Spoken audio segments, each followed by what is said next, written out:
As concerns over youth mental health continue to grow, so does the debate over how to help. But new nationwide research suggests there's no simple fix. Rather than focusing on technology restrictions alone, voters and parents are calling for a broader approach that includes digital literacy, mental health support, and practical tools to help families navigate today's connected world. And joining us now is Glenn Weiner, Executive Director of the Coalition to Empower Our Future. Hi, Glenn. How are you? Great to see you. Thank you so much for having me. Of course. Glenn, what does this new research tell us about how parents and voters view mental health in regards to our youth? Yeah, I mean, one thing that comes through loud and clear is that parents definitely view youth mental health as a complex issue. They talk to us about a variety of factors. They talk about family dynamics. They talked about social isolation, academic pressures. I'm a father of 2 school-aged kids, and overscheduling is something I can relate to. There's also just exposure to violence, overuse of devices, and the stress of growing up in today's world.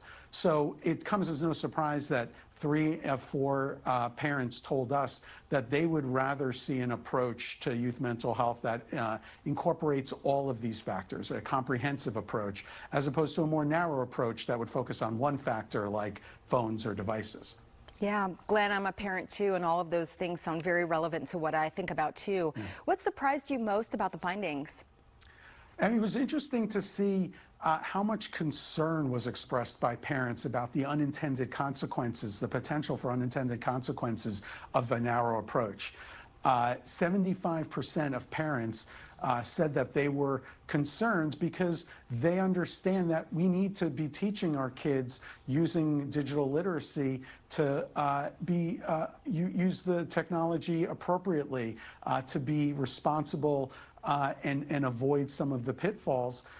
Because if we don't, bans and other things sort of prevent us from focusing on equipping our parents and our kids with the resources they need to navigate the terrain here. Yeah, that's a great point. You mentioned digital literacy. Why is that becoming just as important as, for example, reading and math?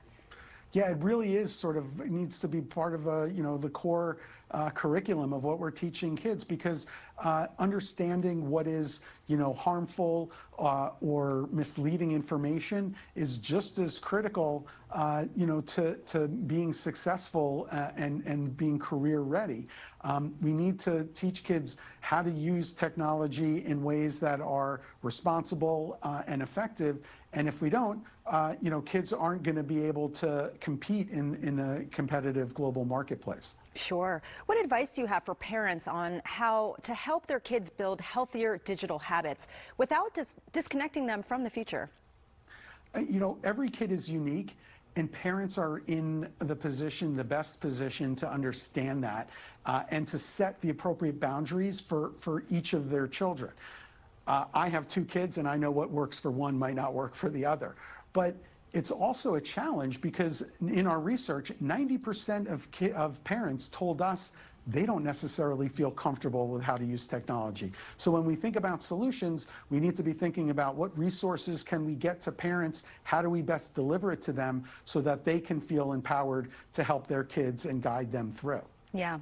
This has been a really great conversation, Glenn. Where can we go for more resources and information? So the Coalition's website is empowerourfuturecoalition.com. It has some great resources as well as an opportunity to continue to engage in this dialogue. All right. We really appreciate your time. Thank you so much. Thank you.